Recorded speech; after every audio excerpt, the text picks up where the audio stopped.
What's up, lifers? Java here, sitting, chilling with Kid Cudi. We're in the A-Life store, in Riverton, real exclusive. What's going on, man? Fresh from South by Southwest here. Yeah, one of the most magnificent situations I've ever had so far. this early in my career, last year we did South by Southwest, but I was really early on in my career, and that was when we went out there with A-Track and the rest of the Fool's Gold crew, and I only had one set, and that was a Fool's Gold show, and then my man Wale had a show, and we went to his showcase, and he brought me on stage, and that was like my presentation to the South by Southwest, to the headlines. That was actually the first time I made the headlines. I was in the LA Times for Wale bringing me out during the set, and it's so crazy to see that last year, and then the complete, just blowing up a year later. Going from the appetizer to the main entree. Yeah. To the filet mignon. You know what I'm saying? So people who don't know, who haven't been following, tell everybody, basically what your history is. I'm sure a lot of people know about your mixtape that you put out, A Kid Named Cudi. It got, critically acclaimed, but just tell them, basically how you got on, what's your path that you've taken to get to this point right now? Well, we always had the idea to do the mixtape, but I never was a fan of the mixtape scene because it's like you had to sift through so much mediocre, can I curse? Yeah. Alright. Curse. So much mediocre bullshit to get to the good mixtapes. Yeah. So it's kind of like the diamond in the rough type thing. You all were looking for those ill mixtapes, and there was some out there, you know what I mean? But it's like I just didn't want to be lost in that realm. You know what I'm saying? Because mixtape artist. And I was new, and I didn't know how much of a response I was gonna get. You know what I'm saying? That's why the way A Kid Named Cudi blew up is still mind-boggling to me. You know what I'm saying? We had the idea to release it through 10 Deep and all that, but I didn't know that it was going you know what I'm saying? I knew, I was like, if I'm gonna do this, I need to attack it like an album and make it so it doesn't sound like a mixtape. Okay. You know what I mean? So at least if it gets lost in the shuffle, it won't sound like everybody else. Okay. That was what I was thinking, you know what I'm saying? Cool. And ultimately, it worked. Yeah. You remember that his voice is hard, man. He just South by Southwest in it. Miss Scusi. So I had the Talk Boy joint, the one that was in Home Alone 2. Mm-hmm. Remember that he was changing his voice on? Yeah. And I remember back in '92 I had that, and I would run around the house singing Jodeci, Freaking You, in '92. Yeah. And my mom used to come in my room and hear me in there I can go on for days, but I couldn't go on for weeks. Yo, she used to be like, what are you singing? I was like, I don't know, man. I heard my sister bumping this shit. You know what I mean? But I always was into musical. Music. You know what I'm saying? You were just feeling it. Yeah, and the whole singing thing didn't hit me early on, but my mom, she kind of peeped it. Okay. You know what I mean? But I never was like, man, I'm not a singer. And I still don't even consider myself a singer. There's guys that sing. John Legend is a singer. Mm-hmm. You know what I'm saying?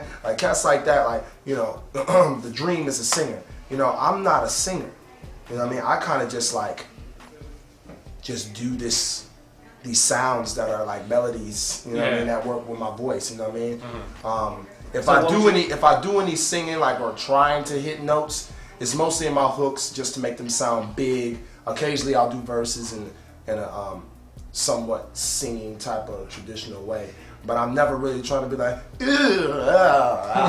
So what would you describe your style as then? Do you comfortable with people saying it's hip hop since I really don't my goal is to make it so it's confusing for people to categorize it, because I can't even categorize it. Ultimately I wanted to be known in the game as an MC before anything. I just, when I first started getting into this, it was all about the writing. Yeah. So all about the rhymes and just spitting the ill shit.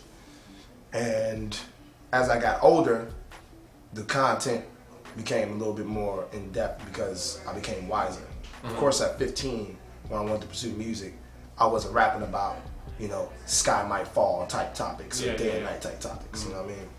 It was just me trying to mock the music that I was a fan of. You know what I'm saying? But as I grew older, I kind of came into my own. But it was definitely hints. Like I even listened to some of my earlier recordings and shit. Like my homeboy Chris from back home, he has one of my old CDs. Like I'm talking about one of my old CDs. This CD's so old. It's like 3 rap names ago that I had. You know what I'm saying? Like y'all gonna have to Google that one to find out. Yeah, man. That's not to even be It's found. ungoogleable. That's ungoogleable. You think that Kanye West or artists like him, but I mean him in particular, like, do you think he's made it easier for artists like you to come out and be like, yo, I'm gonna be myself? Yeah, cause he came in and was like this. You know what I'm saying? Like it was like that move. I'ma come through this bitch and I'ma shut it down and you can, you know, you know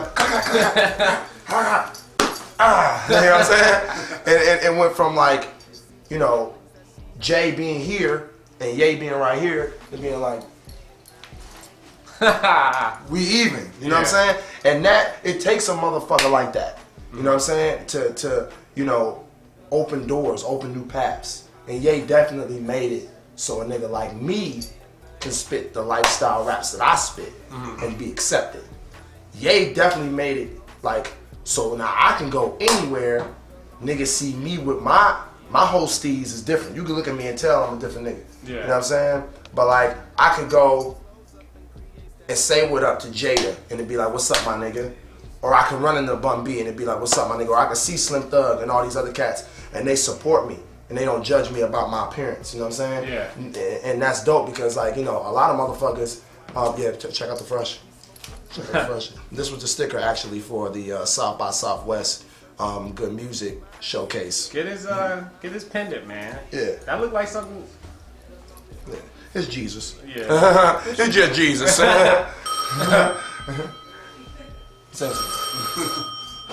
Hey, Life New York.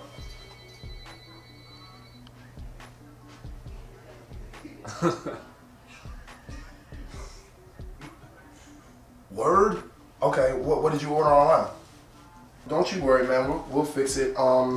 This is Kid Cudi, by the way. How you doing, man? You cool? Okay. I'm gonna have him call you back in like 10 minutes or so. All right, homie. Peace. I used to work in retail, so I know. But that was just easy for me. So, what were we talking about? We love an artist that keeps it real. What's his name? Let's give him a shout out. Eric in DC. Hope you get your Jordans, man. He ordered some shoes and they didn't fit, so he's trying to get the proper size, and we're gonna take care of him. You know what I mean, and make sure he's good. All right, cool. So, getting back to what you do now. So I guess in the future, you recording your album. Have you started yet, or you about to start? Like where? Oh yeah, I'm definitely like 60%, 65% done with the album. The only reason why I say 65% because I feel like the actual song process, like creating the songs, is like half the battle. Now it's about the mixing, the mastering, just getting this like the songs to sound like sonically on point. I'm gonna get the orchestra to just like do the overtones on the album so it gives it that cinematic feel. To piece each song together to make sure that it doesn't sound like one long song, to make sure that the storyline fits. Because there's a storyline, it's not so literal. It's not like track 2, Cudi wakes up in the morning and blazes a blunt. And then track 3, Cudi walks down. It's not like that. But it's a story people But it's definitely like one of those things, like subliminal story within it where I want people to kind of like take from it their own little perspective, you know what I'm saying? And is that Eric again? What the fuck? Oh, okay. False alarm. But I was Eric, ready. stop playing, man. I'm doing an interview. But it was definitely like, like I want to, at the end of the day, make the best product for the fans and give them what they're expecting. You know, this whole hype around my name, it's like literally I do not know where it came from. I mean, I know how it started, but it's like, to me, hype is like shit that, like, hype is like, it's no facts behind hype. It's just strictly like opinions, but everybody has the same positive opinion about somebody. It's like, say if I didn't have a Kid Named Cudi and I just had Day and Night, and I was like where I'm at right now, then I would consider where I'm at and how I got here hype. Because I didn't have anything to prove To back it why up. I'm popping. But the fact that I've like been proving myself, not even like just on my shit, like with features, you know, with outside projects and stuff like that. Like I don't think that there's any more hype. It's like I'm thinking I'm proving myself now. You know what I'm saying? Day and Night, that was hype. Mixtape, 808s and Heartbreak, word. Sky Might Fall, damn. So, you know what I'm saying? While we're on the subject, like you did Kanye West 808s and Heartbreaks album, like of course incredibly popular. You changed his style with that album. I knew that you were on one song for sure, but I didn't know when I was doing research on you, I found out that you were guest helping with like maybe like 5 songs, 6 4 songs, yeah. on that album. Like how did you get so involved in, you know, in that album? Well, Ye had me come out to Hawaii, and actually the first time he asked me to come out was when we were trying to build up ideas for Jay's album. And it went from working So on you're gonna Jay's be on that album. too, man? You want to drop an exclusive? I don't know, Jay. I'm gonna let you tell it, Pippin. You know what I'm saying? I'm gonna let you tell it, baby. You know what I mean? I don't even know which ones he picked, but I hope he picked something. But you know, we were brewing up some ideas, and it went from completing that to starting to work on Good Ass Job to Good Ass Job transforming into 808s. Okay. You know what I mean? And I was just there throughout that whole process, you know, and I was just coming up with good ass ideas. You know what I mean? Because 9 times out of 10, sometimes the ideas make it, sometimes they don't. Like T-Pain flew out there to Hawaii, and he actually did some stuff for Say You Will. He did a version of it. He went in the booth and recorded a whole song. Yeah. Like doing a hey, hey, hey, hey. But it was all T-Pain. But you know, none of his lyrics made the cut. Not saying they were bad or anything, but you know, everybody, you know, I did my own version too. It just didn't make the cut. I didn't get any credit on Say You Will, and because none of my verses made the cut. You know what I mean? None of my lines didn't fit. You know what I mean? So it's like it's trial and error. You know what I mean? You kind of win some, lose some. Just like I was coming up with some good ideas, and they were making it, and Ye was liking what I was coming up with. He liked the energy. He was liking just the ultimate vibe of everybody just being there, and lucky for me, like my ideas made the cut. You know what I mean? That's what's up, man. I'm sure they did pay you for that. Kanye's thing is all about. I'm gonna let you know right now. Kanye's thing is all like everybody should be compensated for what they do. You know what I'm saying? He never tries to shortchange anybody. It's like you did that, you getting compensated.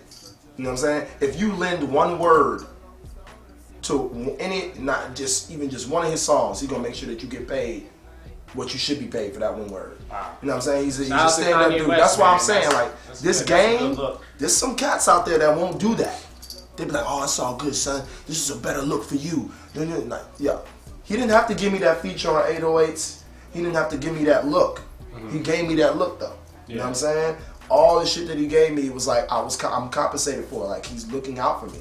You know what I'm saying? And that's why I be telling niggas, like, that's the homie. I don't look at him as, like, boss man. Like, that's the homie. Like, that's my friend. You know what I mean? Like, he cared about, like, me enough to, like, hold me down in that sense. Like, yo, like, what percentages you want from this? Like, it broke down to that point. I was like, word? I didn't give a fuck about the money. I was this nigga like, man, I'm just excited to be in this situation. I was ready to just be like, man, whatever. I don't give a fuck. Just having me involved is a dream come true, you know? Yeah. So, yeah, man. All right, cool. So a couple more questions for you.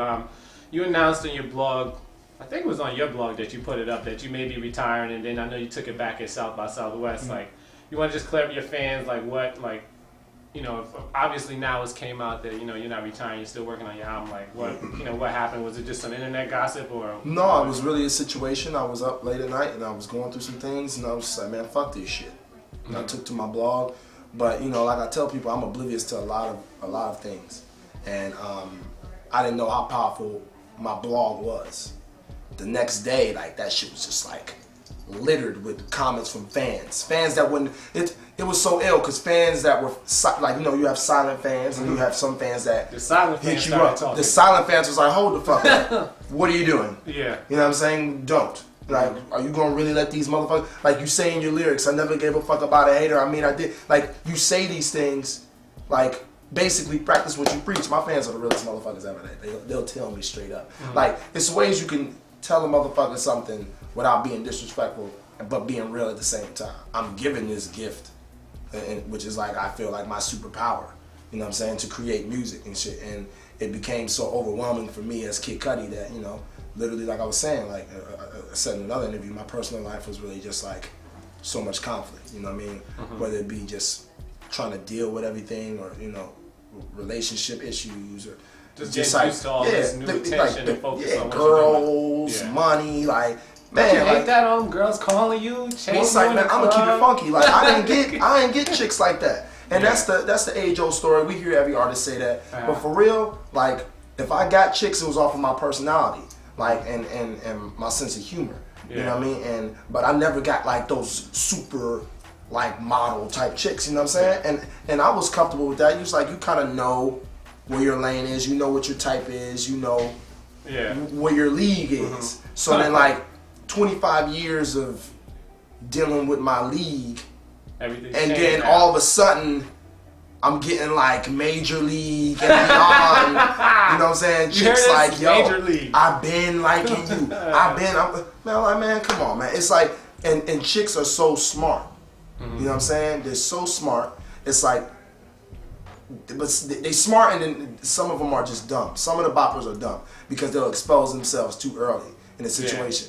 It's like, you know, not saying that I don't like to be around girls that are like, you know, aspiring to do anything. You know what I mean? I like to support anybody that has a dream. But when it becomes like, hey, you think you gonna be with Ye? Oh, word? You think maybe I could come with you? Then it's like, you reveal just like, man, you the dumbest bitch ever. Like, you know what I'm saying? You might as well just be like, you know, you just slap yourself in the face. I'll be like, man, I'm gonna call you back. Delete. You know what I'm saying? It's just like, all that shit is like, you don't know what's real anymore. You know what I'm saying? You don't know what's real. The only thing that's real to you is the shit that you had before. I know women are attracted to success. Men are attracted to success. Nobody wants no bum ass bitch. Nobody, no dude, no girl wants no bum ass nigga. You know what I'm saying? But at the same time, it's like, where's the balance? Do you want a successful nigga so you don't have to be as, you know, so you can kind of fall back and live off that motherfucker? Or do you want a successful nigga to complement you being a successful chick? You know what I'm saying? It's all about just like balancing out, you know what I mean? And it's got to be even, Steven.